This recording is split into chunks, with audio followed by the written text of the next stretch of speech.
já reparou que mesmo diante tanta tecnologia, tanta liberdade, tantas informações, um país lindo, maravilhoso, nós continuamos extremamente ansiosos?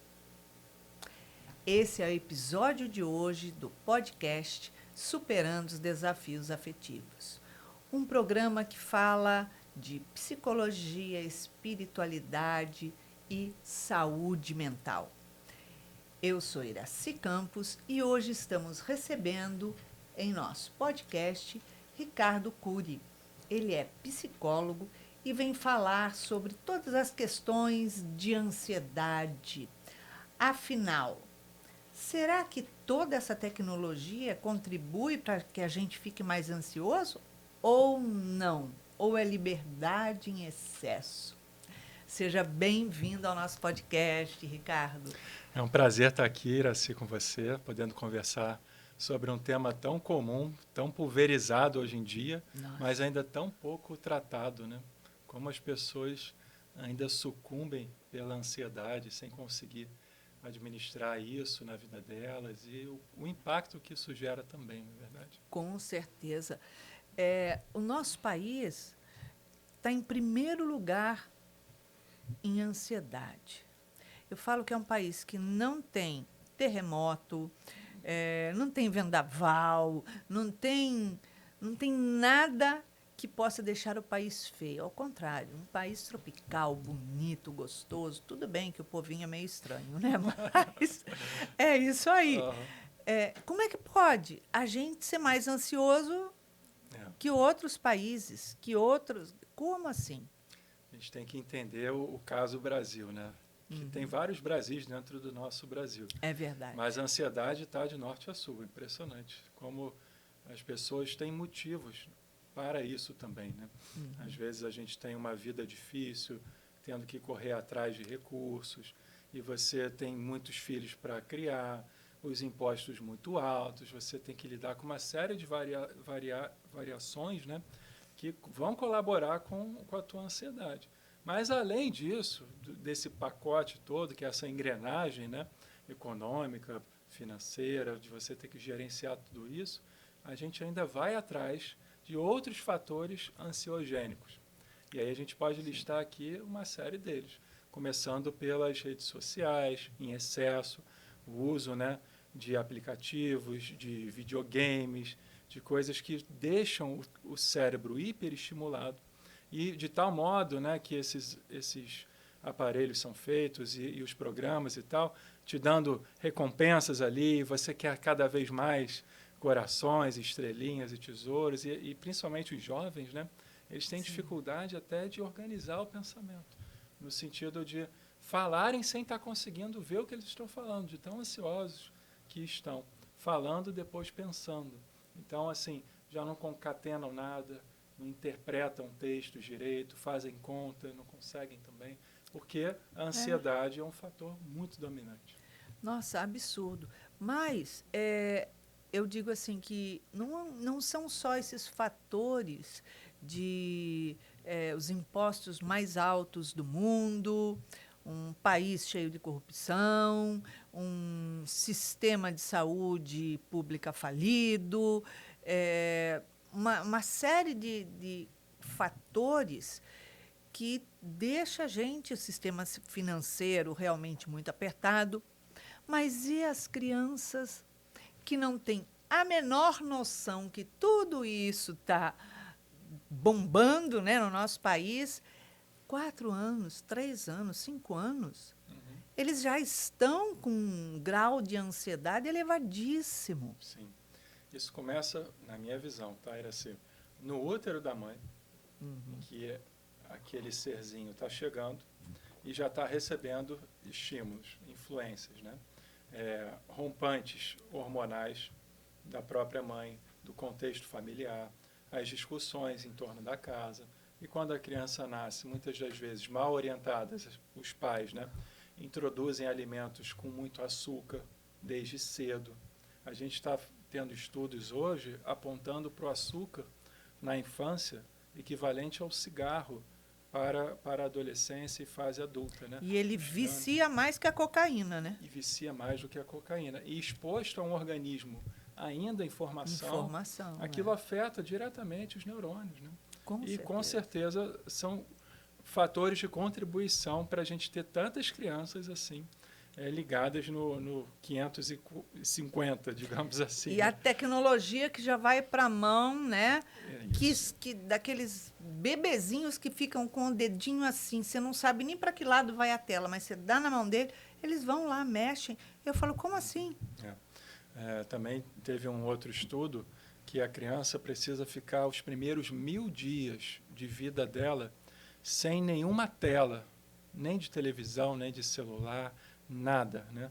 Para que ela não comece a danificar o aparelho cognitivo dela, o cérebro, o sistema nervoso dela. A doutora Anise, no livro Reconstruindo Emoções, que lançou lá em 2017, ela já veio falando que a criança não podia ficar no celular.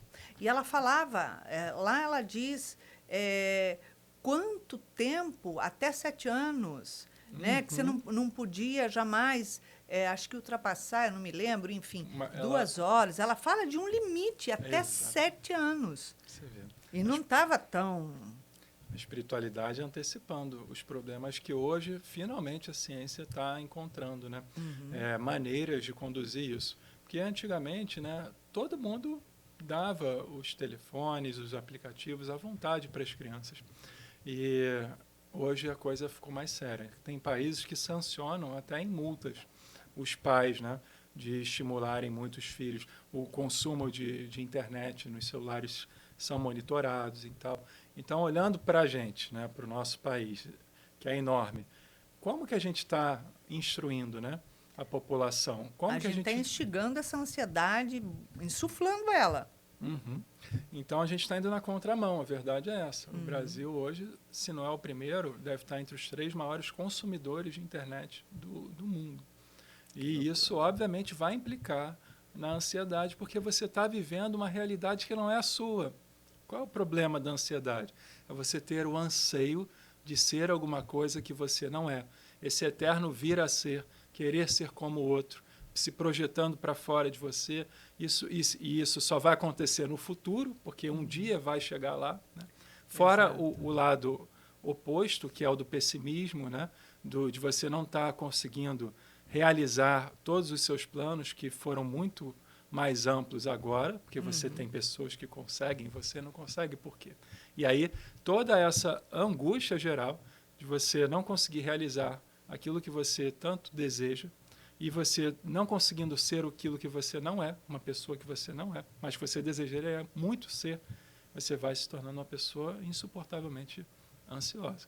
E aí você não consegue ler 2 páginas de um livro, sem levantar, se coçar, né, jogar aquilo para o alto, achando tedioso. Você mal consegue assistir um filme direito, porque se aquele filme ficar muito demorado, né, com muita fala e tal, você já não presta atenção. Ele tem que ter muita ação, que é para conseguir me prender ali no mesmo movimento que ficam as telas da internet. Eu atendo lá no consultório um rapaz que trabalha com música, né? E ele falou que vários artistas estão tendo que se reinventar para conseguirem produzir músicas cada vez menores e mais curtas para conseguir rodar em aplicativos de rede social e não serem deixados para escanteio. O que prende a atenção mesmo são 30 segundos, 15 segundos. Gente, como pode? Então você o faz cérebro está virando um cérebro de minhoca. Tipo não é isso? A gente está necessitando de muita dopamina, né? E a partir daí você vai sendo um consumidor de dopamina em tudo, em todos os lugares. Cada vídeo desse você recebe um estímulo, mas é insuficiente, porque ele não atinge outras áreas cerebrais que te dariam uma posição de evolução, de maturação, de desenvolvimento. Pelo contrário, você só está ali hiperestimulando uma região específica do cérebro. E a partir daí você está se viciando. ficando dependente daquilo, e o cérebro exigindo isso de você. E cada vez mais você fica escravo dos estímulos, do desejo. É igual, cara, preciso dar uma tragada, preciso, né, dar um gole ou cheirar uma carreira de pó, porque ele está hiperestimulado. Com certeza. É o vício da modernidade. Sem dúvida. Agora, dentre todos esses fatores, quais os sintomas ali que mais se apresentam nesse transtorno de ansiedade? Sim. São vários sintomas, né? A gente pode ver tremores no corpo, as pessoas não conseguem mais ficar paradas, elas balançam perna, balançam mão, cutucam o dedo, pé, né? roem unhas, ficam se cutucando, não conseguem permanecer simplesmente paradas, que é o estado natural do ser humano. Está parado. Qualquer movimento você está o quê? Despendendo energia. Mesmo porque o cérebro ele é extremamente preguiçoso. Então, quanto mais parado você tiver, para ele é maravilhoso, você não está gastando energia. Exatamente. Né? E agora está tendo um desequilíbrio muito grande. Exatamente. Né? Então, dentro dos sintomas tem esse, né, desse excesso de agitação corporal, o pensamento acelerado e fragmentado, ou seja, as pessoas pensam uma coisa, mas não vão até o final na linha de raciocínio delas. As pessoas estão deixando de raciocinar. Ela tem uma imersão de um pensamento que logo é sobreposto por outro, e por outro, e por outro, e ela vai vendo aquilo como uma cachoeira mental que ela não consegue lidar.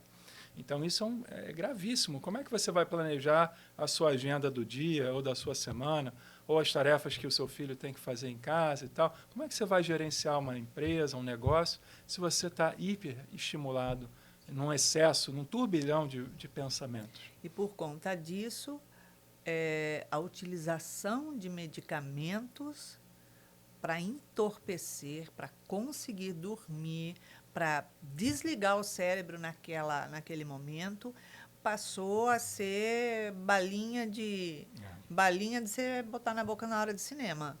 Iraci, porque os remédios que antes eram remédios para tratamento de bipolaridade, tratamento de borderline, transtornos graves, né, estão sendo usados para as pessoas conseguirem desligar o cérebro. Porque elas já não dão... os remédios antigos que a gente tinha, né? Até o Passiflora, Maracugina, o Rivotril que seja, que já é um remédio forte, já não faz mais efeito na população em geral. Então, eles estão recorrendo a remédios cada vez mais pesados e doses cavalares para conseguir desligar a máquina puxando da tomada. Porque você fazer um exercício, né? Uma terapia do sono, por exemplo, de você desligar os aparelhos eletrônicos, diminuir a intensidade da luz, começar a ter conversas harmoniosas dentro de casa e tal, durante algumas horas após o jantar, você está se preparando adequadamente para o sono. Isso não vem acontecendo. De jeito nenhum. E ao contrário, porque você está tomando a medicação para desligar o cérebro, para desviciar ele durante o dia e está viciando ele numa droga. Exatamente. Aí você está passando a ter uma dependência de fármacos, drogas, né? De remédios, cada vez mais. E aí a pessoa, no dia seguinte, ela vai ter um efeito rebote daquilo. Ela vai perder a hora para acordar, às vezes ela vai acordar, mas ela não vai entrar num funcionamento adequado, ela ainda vai ficar lenta, e de manhã, e nisso as horas passam, né? Então, a vida está sendo muito jogada nas telas mesmo. Talvez esse seja o grande motivo aí, né, dentre esses outros paralelos, que está provocando ansiedade nas pessoas e se agravando mais. Agora, existem inúmeras formas de se trabalhar a ansiedade, né? Até mesmo, dependendo do grau, antes de chegar na mão de um psiquiatra. Que você vai para o psicólogo, você trabalha, chega a um ponto que você tem que ir primeiro ao psiquiatra para ele controlar aquilo, para depois você ir para o psicólogo, aprender a trabalhar as suas dificuldades, os seus buracos negros. Exatamente. Né? Para depois sumir rédea da sua vida. Exatamente. Eu, como psicólogo, por mais que eu tente arrumar os livros, se a estante estiver quebrada, os livros vão continuar caindo, por mais que a gente arrume. Então, o psiquiatra vai arrumar a estante. Mas o que a gente tem visto muito hoje? A automedicação. As pessoas já chegam no psicólogo ou no psiquiatra completamente medicados. Por eles mesmos. Porque o fulano toma, porque o personal indicou, o amigo da esquina também toma, a vizinha e tal. Aí está todo mundo se automedicando. Com remédios extremamente pesados, porque hoje em dia também é muito fácil você conseguir uma receita médica ou uma farmácia que venda sem receita, que é o que mais tem por aí. E aí piora tudo, porque você está seguindo por uma linha de raciocínio completamente fora, se autodiagnosticando. Eu sou bipolar, eu sou TDAH, eu sou isso, eu sou aquilo. Mas quem disse? Porque a pessoa vai lá, lê na internet e fala assim, eu sou isso, eu sou aquilo. E acha bonito falar isso para o outro. Olha que chique, eu sou ansiosa. Oh, meu Deus. Atendi uma pessoa falando assim, não, eu sou o TAB1. Falei, nossa, TAB1, que sigla bonita. Você está querendo dizer que você tem transtorno afetivo bipolar tipo 1? Sim, porque você tem que me ver, né? Porque eu não consigo dar conta de situações como essa, eu me estresso, arrebento logo, faço acontecer, mas depois eu fico muito deprimida e triste e tal, e eu fico nessa dicotomia. Então, pelo que eu andei estudando por aí... Claro. Fez quantos anos de faculdade mesmo? Eu sou TAB1. Falei, nossa, que legal, vamos tirar o TAB1 da nossa conversa? Fala sobre você. E então fica difícil. A gente tem que conseguir ajudar essas pessoas, encontrar uma maneira, né? Quando chega em consultório assim, pessoas com alto consumo de internet, eu pego logo, deixa eu dar uma olhada, né? No que o seu celular vem informando. Onde você anda navegando, o que você vem buscando e tal. A gente faz planos de redução do consumo, né, da internet, para na outra semana a pessoa já vir com uma hora uso menor, né? E aí, qual é o problema que vai implicar? O que eu faço da minha vida? O que eu faço nesse tempo? Existe um eu que não tem nada para mexer e cutucar. O que eu vou fazer da minha vida? Leia esse livro, né? Começa a fazer uma caminhada, faz um exercício, medita, aprende a orar, vai desenvolvendo, faz um esporte, para você viver a vida que Deus te deu, que é a vida real, a vida aqui, física, né? E não a vida do mundo virtual, que é esse eterno vir a ser, o eterno desejar ser algo que você nunca alcança. Agora, o Espiritismo, ele contribui para o alívio da ansiedade. Sem dúvida. Sem dúvida. A gente tem hoje o Espiritismo do século XXI, que a gente recebe tantas obras maravilhosas, né? Século XX, XXI, com Joana de Ângeles, Anísio da Silveira, provocando o ser humano a olhar para si mesmo. Não tem como a gente hoje tocar a vida de uma maneira automática, sem reconhecer aonde a gente precisa, de fato, mexer. Nas bases, nas estruturas, né? Para a gente reconstruir alguns paradigmas, alguns padrões, abandonar determinadas coisas, buscar outras. Isso vai nos relacionamentos, vai no meio social, vai nos hábitos que você tem quando ninguém está vendo você. O que você faz no silêncio, né? No vazio? Aí muitas pessoas sofrem, não conseguem lidar consigo mesmas. Aí vão recorrer ao quê? Exatamente a tudo isso que a gente está falando aqui, como uma fuga. Porque antes se procurava dentro do espírito, dentro do espiritismo, a comunicação com os espíritos, né, com os mentores, para que eles viessem nos salvar, nos curar. Não basta isso, as nossas orações para Deus, para Jesus, falando, tira isso de mim, afasta fulano, ciclano, não sei o quê, né? Então, tira os problemas da minha vida.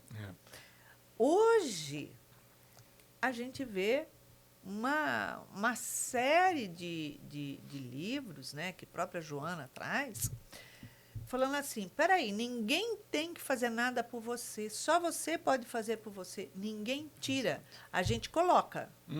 Coloca a consciência, abre essa, né, coloca na tua mão os caminhos que você vai fazer. Exatamente. Então, é esse tipo de observação, né, que às vezes os espíritas podem não estar prontos ainda para viver uma situação ativa dentro de um centro espírita e não somente passiva. Em que sentido, né? Eu vou ficar aqui, se eu fechar bem os meus olhos, se eu pedir muito, vai tudo se resolver. Quando eu sair daqui, vai estar tudo resolvido. Mas não, isso funciona, a gente tem tratamentos e tal, mas é insuficiente se você não fizer um outro trabalho maior, que é realmente você arregaçar as mangas, olhar para a sua vida, olhar para as pessoas que te circulam e fala: não, fulano está com o obsessor, tem que tirar o obsessor dele para eu conseguir me relacionar com ele. Ou a gente vai buscar dentro de nós os nossos inimigos. E a partir daí, tratando isso, né, reconhecendo e nos aceitando, aí sim eu consigo lidar com o outro. Apesar dos problemas e obsessores que vai lá saber se ele tem ou não. Exatamente. E mesmo ele tendo, quem foi que os trouxe? Olha, grande pergunta. Quem foi que os trouxe? É a lei de afinidade. Exatamente, né? Exatamente. Se você não muda os seus vícios, os hábitos, todos os padrões, você pode até ter uma cura dentro de um centro espírita. Uma vez eu até dei essa palestra aqui, que Jesus usa essa imagem, né, de você expulsa o demônio, segundo, né, Jesus, e você limpa a casa e tal, mas esse demônio vai voltar com outros 7, porque você limpou a casa, mas deixou ela vazia de Deus. Você não trouxe a ocupação, né, ali Deus para dentro da sua casa. Dentro da sua casa. Aí nisso você vai ter problemas. Então, você querer sair de uma condição de doença para voltar a ter saúde, para voltar a fazer exatamente tudo o que você fazia, qual vai ser o seu destino depois? Aquele mesmo leito que você estava reclamando há um tempo atrás. Então, se a gente não dá esse outro passo, né, com o movimento espírita também, de falar, cara, as pessoas precisam olhar para dentro delas, elas precisam tomar uma atitude, agir de acordo em direção da sombra, olhar para as questões que ali estão no inconsciente e colocar aquilo de uma maneira sincera, com gentileza, com harmonia, mas trabalhar as questões. Com certeza. Agora, num momento de crise de ansiedade, a meditação. Ela traz um alento muito grande. Então, quando a gente está... É outra técnica que eu tento implementar em consultório. Você primeiro aprender a respirar. Se você for observar, a gente não está prestando atenção na nossa respiração. A gente fica em apneia, a gente respira muito superficialmente, a gente engole ar sem perceber com a boca. Então, aprender a ter uma consciência na respiração, jogando o ar para o fundo dos seus pulmões e soltando de uma maneira lenta, mais vagarosa, você está reorganizando os seus pensamentos, a sua mente, e a tendência é você serenar. Então, tem técnicas, né, que na psicologia a gente aprende, que é o 7-7-4. Né? Você inspira em 7 segundos, você retém o ar em 7 e esvazia em 4. Ou você faz uma respiração quadrada, né?